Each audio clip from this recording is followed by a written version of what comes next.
Salut à tous, bienvenue sur la chaîne de Australie Guide Backpacker. Aujourd'hui, c'est Hugo qui vous parle et on va parler d'un sujet ultra important pour tous ceux qui veulent venir en Australie. Je parle évidemment du travail. Eh oui, tu pourras pas y échapper mon grand, il va falloir bosser ici. Et dans cette vidéo, je vais vous présenter les secteurs qui recrutent le plus en Australie.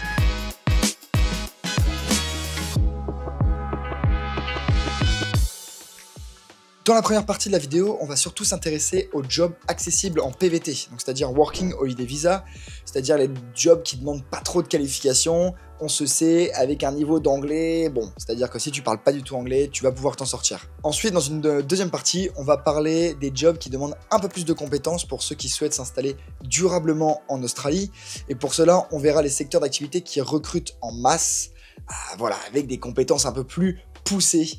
On est parti, let's go. Comme je vous l'ai dit, dans cette première partie, on va voir les jobs où vous allez pouvoir trouver du boulot rapidement sans forcément de compétences spécifiques. D'ailleurs, pour ceux qui sont intéressés, on a fait une vidéo où on vous donne les 5 étapes incontournables pour pouvoir trouver du boulot en Australie. Donc si vous souhaitez regarder cette vidéo, vous pouvez aller directement dans le lien de cette vidéo pour retrouver toutes les informations concernant ce sujet. Comme vous le savez, l'Australie, c'est un immense pays agricole. C'est-à-dire qu'ils s'autosuffisent carrément sur beaucoup de trucs. Vous allez avoir énormément d'élevage de fruits, légumes, beaucoup de vignobles, mais aussi d'élevage, que ce soit au niveau des animaux. Et ils ont extrêmement besoin de manœuvres tout au long de l'année. En général, il faut savoir que les jeunes Australiens, ou les Australiens tout court, n'ont pas vraiment privilégié ce genre de job. C'est vraiment des jobs qui sont assez usants, fatigants, qui sont souvent très reculés de la civilisation.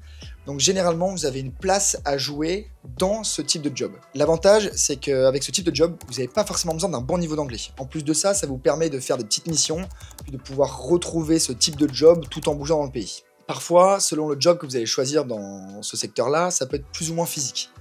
Mais généralement, ça reste accessible à tous. Après, il ne faut pas être flemmard, parce que généralement, vous allez trouver des jobs avec énormément d'heures par semaine, et généralement, vous pouvez travailler entre 6 et 7 jours, ça peut arriver. Globalement, moi, pour la ferme que j'ai fait personnellement, je travaillais 5 jours sur 7, mais je faisais quasiment plus de 40 heures semaine. En général, le salaire dans ce type d'emploi, il tourne au minimum. Minimum légal, donc vous allez gagner, si je dis pas de bêtises, à l'heure où on tourne cette vidéo, c'est 30 $ de l'heure brut, ce qui fait à peu près 24 $ net, pardon, dans votre poche. Un gros avantage avec ce type de job, c'est que vous allez pouvoir faire vos 88 jours. Donc les 88 jours, pour ceux qui ne savent pas, c'est ce qui permet de renouveler votre visa. Vous devez travailler dans des endroits reculés ou des codes postaux qui comptent pour les 88 jours. Donc généralement, les fermes, tout est OK. Et donc ça vous permet, en faisant ce type de job, dès que vous faites 3 mois de taf à l'intérieur de ferme ou autre, de prolonger votre visa pour une deuxième année. Donc ça peut être aussi un avantage pour vous. Ça peut mener faire de l'argent, mais aussi de pouvoir prolonger potentiellement pour une année supplémentaire. D'ailleurs, si vous êtes intéressé et que vous bossez dans les récoltes, je vous ai fait une vidéo pour vous expliquer comment trouver une ferme en Australie. Donc franchement, n'hésitez pas à aller la voir, il y a énormément de bons conseils sur ça. Donc pareil, on vous met la vidéo dans la description. Ensuite, un des deuxièmes secteurs qui recrute le plus en Australie, c'est la construction. Il faut savoir que l'Australie investit énormément d'argent dans la construction publique. Quand on peut voir que Sydney est en travaux depuis plus de 1 an et demi, ça me rend fou. Vraiment, je suis malade. Le périph', c'est une dinguerie là-bas. Donc l'Australie, ils investissent énormément dans les infrastructures publiques, que ce soit les ponts, routes, etc., bâtiments. Donc vous allez avoir énormément de jobs dans ce secteur-là. Il faut savoir que leur population est en croissance. En plus de ça, avec l'immigration qui arrive fortement en Australie, l'État met en place tout simplement de plus en plus d'infrastructures ou autres qui permettent à la population de se loger, mais aussi de vivre à côté. Donc c'est vraiment un secteur qui est ultra porteur en Australie, c'est-à-dire que la construction, vous allez en trouver partout et sur tout le territoire. En sachant que dans ce type de job, vous allez très bien pouvoir trouver des métiers qui ne sont pas qualifiés, donc laboureur, vous allez nettoyer les chantiers, faire de la démolition ou autre, avec aussi des jobs qui sont plus qualifiés. Donc ça peut parler à tout le monde, donc là que ce soit pour la première étape ou la deuxième étape, comme je vous l'ai dit dans l'introduction, tout le monde peut y trouver son compte dans la construction. D'ailleurs, si vous voulez travailler en construction, vous ne pouvez pas travailler comme ça. Je vais le refaire comme ça. Il va vous falloir une white card. Donc pour la white card, c'est simple, c'est une petite formation de 6 heures si je dis pas de bêtises. Franchement, c'est pas compliqué. Vous allez juste répondre à quelques questions. Vous inquiétez pas, vous allez tous l'avoir. Donc pour ça, vous commencez à connaître la chanson. En description, tu vas retrouver toutes les infos pour la white card. Et après, t'es prêt pour bosser, mon pote. Donc faut savoir qu'en Australie, il y a du boulot partout. En vrai de vrai, même si là, au moment où vous regardez cette vidéo, vous avez du mal à trouver un job, ne vous inquiétez pas, vous allez trouver. Il y a une demande qui est immense en Australie. Et je bien dit immense. Vraiment, elle est incroyable la demande, surtout sur les métiers qui sont peu qualifiés, parce que c'est ce qu'ils recherchent. Comparé à la France où malheureusement un ouvrier va être moins bien payé. En Australie, tu vas trouver facilement et tu vas être mieux payé. Donc c'est vrai que les métiers dans ce style sont vraiment très récompensés en Australie. Troisième secteur qui est assez basique, c'est la vente. Retail, vous connaissez. Vous allez pouvoir trouver énormément de jobs, que ce soit pour la mise en rayon d'un produit, travailler derrière les caisses ou autre. Il y a énormément d'annonces qui sont faites par les supermarchés, les petits commerces ou autres, parce qu'il faut savoir qu'en Australie, évidemment, il y a beaucoup de gens qui sont de passage comme vous, dans toutes les nationalités, donc forcément, ça recrute H24. Souvent, il faut être dispo le week-end, mais bon, l'avantage, c'est qu'en étant à l'autre bout du monde, week-end ou pas, pour moi, il n'y en a pas. Et en plus de ça, quand vous travaillez le week-end, souvent, vous êtes mieux payé. Un des secteurs, pour moi, qui recrute le plus aussi en Australie, c'est évidemment l'hospitalité et la restauration. Forcément, c'est assez courant ici de bosser dans un bar, un restaurant, un hôtel. D'ailleurs, il faut savoir qu'il y a énormément de backpackers, souvent, qui vont cumuler 2 jobs dans ce secteur d'activité. Car souvent, ce qui peut se passer ici, c'est que tu vas trouver un job dans un restaurant, mais il va te donner des shifts qui sont peut-être pas assez intéressants pour toi. C'est-à-dire qu'il va te donner que 3 jours par semaine, alors que toi, t'en as marre, t'as envie de bosser au moins 5 jours par semaine. Du coup, tu vas pouvoir essayer d'avoir peut-être un taf en tant que barista, donc faire des cafés le matin, puis après travailler l'après-midi dans un restaurant et cumuler 2 jobs. Donc ça te permet de pouvoir peut-être faire un petit peu plus d'heures qu'avec un job, et aussi voilà, de pouvoir allier à la fois travail et aussi vacances. Working holiday, mec. Donc évidemment, vous allez avoir plein d'annonces. Par contre, dans ce secteur, il y a énormément de concurrence, évidemment. Il y a beaucoup de jeunes ou autres qui ont, on va dire, en France, de l'expertise dans les bars, en tant que serveur, etc., etc. Donc généralement, les backpackers, quand ils vont arriver en Australie, ils vont vraiment se pencher sur cette option-là. Donc la concurrence va être rude, mais ce n'est pas impossible de trouver. Et l'avantage avec ce type de job, c'est que vous pouvez en trouver partout. Il y a de la demande vraiment partout, partout, partout. Après, par contre, il faut savoir que si vous travaillez dans un établissement qui sert de l'alcool ou qui vend de l'alcool, vous allez devoir avoir le RSA. C'est une certification qui est comme la white card pour la construction, vous allez avoir le RSA pour la vente d'alcool. Même si vous ne vendez pas vous, mais que votre établissement contient de l'alcool, vous allez devoir passer cette certification. C'est vraiment basique, en une demi-journée c'est plié, c'est une petite certification avec quelques questions pour être sûr que, entre guillemets, si vous travaillez dans une boîte, vous puissiez reconnaître les gens qui sont bourrés ou autres, et votre taf à vous, c'est de prévenir, virer, ne plus servir d'alcool, etc., etc., vous avez compris. Mais pour ça, on va vous mettre aussi, on vous explique tout dans un lien dans la bio, donc on va vous mettre tous les centres où vous pouvez le passer. Franchement, c'est ultra facile. Moi, je vous le conseille de le faire directement en arrivant, comme la white card, même si vous ne comptez pas forcément bosser de suite en tant que, je sais pas, serveur ou autre. Dites-vous que c'est fait. C'est-à-dire que vous investissez déjà le quelques temps que vous avez, c'est nickel, et après, peu importe quand tu bouges, t'as pas besoin de trouver un centre pour le faire. Donc moi, je te conseille, tu passes white card, RSA, t'es tranquille. Au moins, un des deux, mais moi, je te conseille de faire les deux. Et puis, ça reste des jobs où vous allez pouvoir payer le loyer tranquillement, mais aussi progresser en anglais. Parce que oui, je te vois là derrière ton écran. Hein, toi qui vas en boîte tous les jeudis soirs à l'Ivy à Sydney. Faut quand même progresser en anglais, mon pote.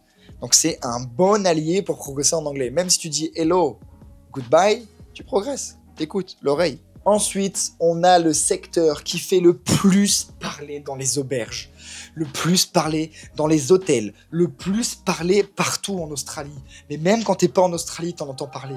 C'est les mines. Et bon courage pour en trouver. Donc évidemment, vous avez forcément dû entendre parler des mines en Australie parce que je pense que ça fait le tour de la planète, cette histoire. Il faut savoir que les mines recrutent régulièrement. Comme tous les jobs en Australie, c'est des métiers qui sont très physiques à l'intérieur. Vous allez faire énormément d'heures par semaine, on va y revenir. Mais bon, ça reste généralement compliqué d'y rentrer. Par contre, une fois que tu y es rentré, tu peux appeler ton banquier et lui dire que t'es tranquille pour des générations. Parce que les payes que ça va te donner, t'es pas prêt.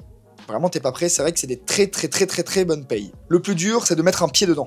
Moi, je te conseille, comme je vous l'ai déjà dit sur plusieurs vidéos, c'est d'aller en auberge et de parler au plus de monde possible.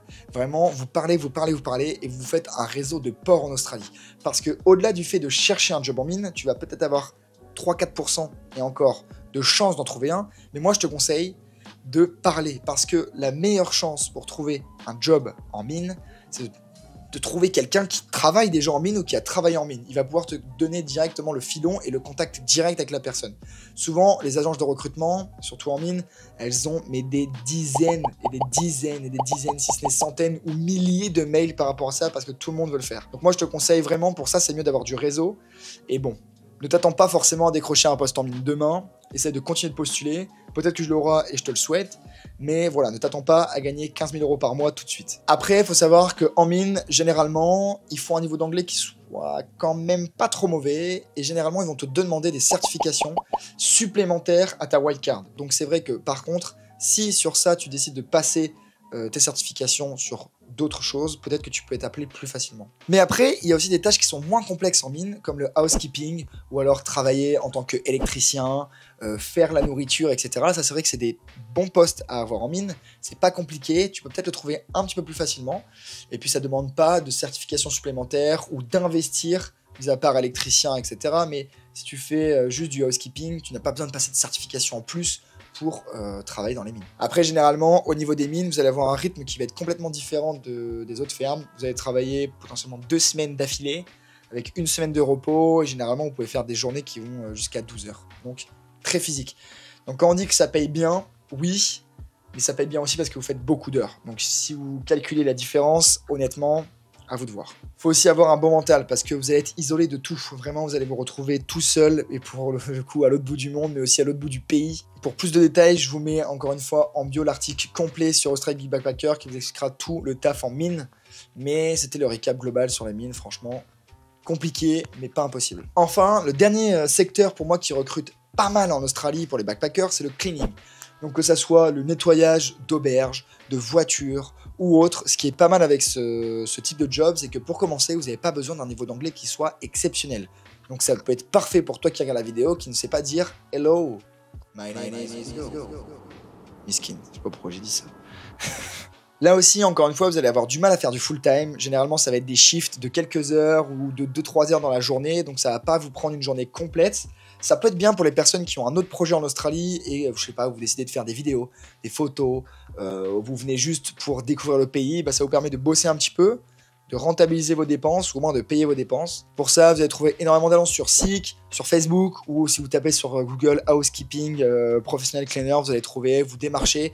Franchement, dans toutes les villes, vous allez en trouver. Je sais qu'à Cairns, il y a énormément, par exemple, pour l'avoir vécu, de nettoyage de voitures. Donc vous allez pouvoir aspirer, bouger des voitures, tout ça, donc ça peut être pas mal. Après, encore une fois, voilà, au niveau des shifts, ça va dépendre de ce que vous voulez faire, si vous voulez un full-time ou non.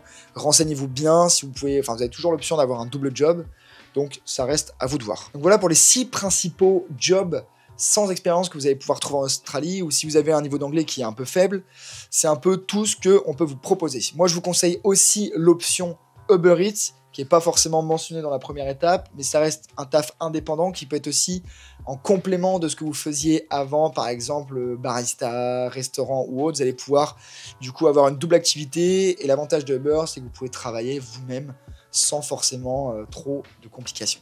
Voilà, donc c'est aussi un petit tips en plus que je vous donne. On va passer tout de suite à la deuxième partie, comme je vous l'ai dit, avec les jobs qui demandent plus de qualifications, mais qui vont vous permettre de rester aussi plus longtemps sur le territoire. On passe maintenant à la deuxième partie, avec les jobs qualifiés en Australie qui recrutent énormément, mais qui vont aussi vous donner de belles opportunités professionnelles. On va commencer par la santé. Comme dans chaque pays, et surtout en Australie, la population commence à se développer énormément. Et évidemment, la population est en train de vieillir aussi.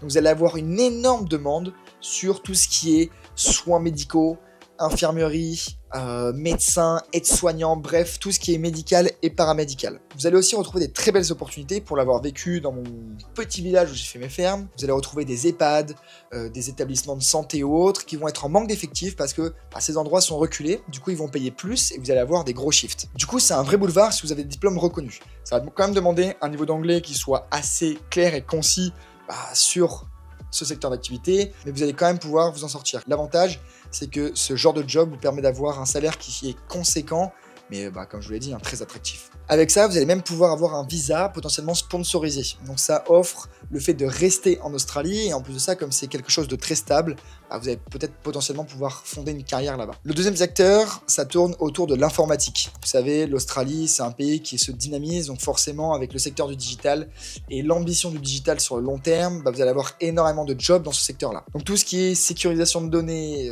intelligence artificielle, création d'applications, c'est aussi très porteur dans le pays. Donc si vous êtes ingénieur cloud, développeur, data analyst, ou je ne sais pas si vous êtes expert en cybercriminalité, vous allez avoir des jobs qui sont ultra demandés et hyper recherchés, notamment dans les grandes villes comme Sydney, Melbourne, Brisbane, où là encore les salaires sont très élevés et très alléchants. par rapport à ce que vous allez proposer. Parlons maintenant du troisième petit point, vous avez l'éducation et la formation. Il faut savoir que l'Australie, ça accueille énormément d'étudiants internationaux et ils ont donc besoin des enseignants dans les écoles. Donc que ce soit les écoles privées, publiques, les lycées, mais aussi dans la fonction personnelle, professionnelle ou autre, donc que ce soit cours particuliers, etc. ou les universités.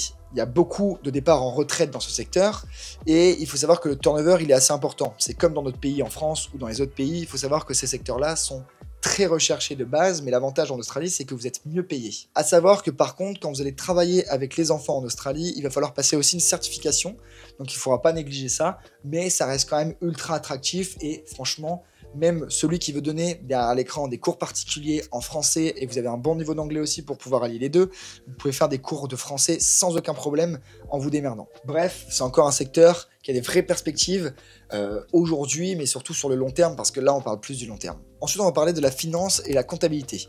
Encore une fois, il faut savoir que c'est deux piliers économiques qui sont ultra importants en Australie et surtout dans les grandes villes comme Sydney, Melbourne, même Canberra, où vous allez avoir les banques, les cabinets d'audit, les entreprises en, je sais pas, conseil de gestion du patrimoine. Tout ce petit monde est toujours à la recherche constante de comptables, d'audits, donc d'auditeurs, d'analystes financiers ou d'experts en conformité. Généralement, il vous faut un diplôme universitaire dans ce domaine, mais encore une fois, si vous avez de l'expérience dans votre pays, moi je vous conseille de postuler dans ces choses-là. Il faut quand même avoir une expérience internationale, je pense, avec un niveau d'anglais qui soit là conséquent. Évidemment, vous n'allez pas parler de conseils en français, sauf si, voilà, je ne sais pas, ou avec ChatGPT. Donc encore une fois, avec ce type de job, vous avez de très grosses chances d'obtenir un visa sur le long terme. Enfin, le dernier secteur qualifié que vous allez pouvoir trouver en Australie, et pour moi peut-être un des plus importants, c'est l'ingénierie, et plus particulièrement tout ce qui touche aux énergies renouvelables. Il faut savoir que l'Australie a énormément de parcs d'éoliennes, de parcs solaires, géothermie, etc. et qui continuent à se développer et mettre surtout des moyens financiers qui sont conséquents dans ces activités-là. Donc que ça soit des ingénieurs tels qu'ils soient, donc civils, mécaniques, électricité, environnement, minier, c'est très demandé et les salaires sont souvent très élevés. Si vous avez eu l'occasion ou si vous comptez travailler par exemple en ferme solaire, que ça soit en tant que laboureur entre guillemets, c'est-à-dire juste à installer les panneaux solaires, vous allez voir que généralement c'est aussi un très bon moyen de gagner énormément d'argent. En tout cas, pour ce genre de job comme ingénieur, si vous travaillez sur des fermes solaires, il faut savoir qu'il faut se préparer à beaucoup bouger en Australie. Parce que généralement, vous allez être amené à travailler d'un chantier à l'autre. Donc l'avantage, c'est que vous allez pouvoir voir du pays, faire de l'argent, mais il faut quand même pouvoir être mobile. Donc si vous avez une femme qui est à Sydney, il va falloir l'emmener. En tout cas, c'est un excellent tremplin pour obtenir un sponsorship. C'est-à-dire un visa d'entreprise. Même si ça ne sera pas dans ce secteur d'activité-là, une fois que vous avez ça sur votre CV, vous inquiétez pas qu'il y a énormément d'entreprises en Australie qui vont être intéressées de bosser avec vous. Voilà pour tout ce qui est emploi plus qualifié. Après, ça reste vraiment les secteurs les plus demandés. On ne peut pas trier tous les métiers parce que, vous le savez, on peut créer même son métier. Franchement, il y a énormément de places partout, que ce soit ici ou ailleurs. Donc, on a essayé de recenser les plus importants à notre échelle et de ce qu'on voit en Australie globalement et de ce que tout le monde parle d'ailleurs. Après, il faut savoir que si vous voulez, le site du gouvernement australien, il met à votre disposition tous les métiers qui sont éligibles avec un sponsor ou un visa permanent. Donc ça peut vous servir pour vous aussi à potentiellement avoir un meilleur listing de tout ce qui se fait. Et en fonction de leurs besoins, ce qui est bien, c'est qu'ils mettent régulièrement à jour le site. Après, c'est sûr que pour ça, les démarches elles sont un peu plus complexes qu'un métier qui va demander pas trop de qualifications. Parce qu'il faut que votre diplôme soit reconnu, il faut faire traduire le diplôme.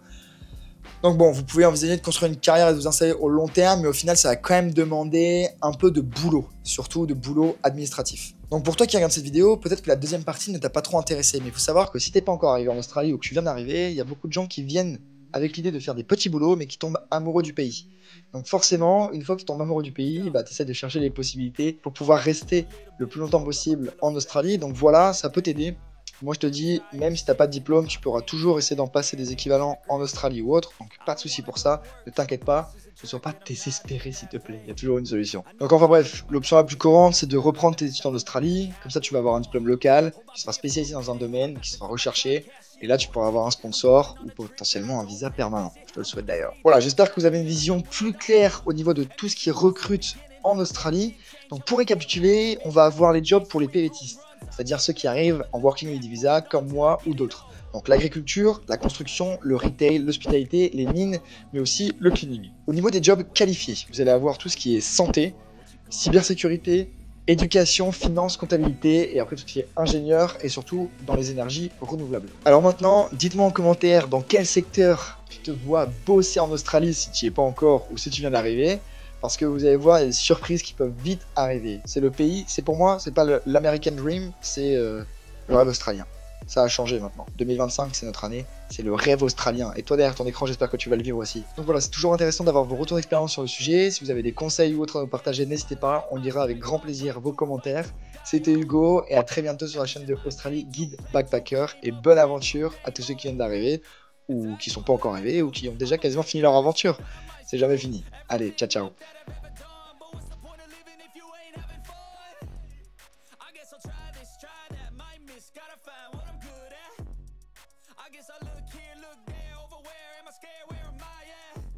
I gotta make it in this life. Whatever makes me happy, know I'm doing things right.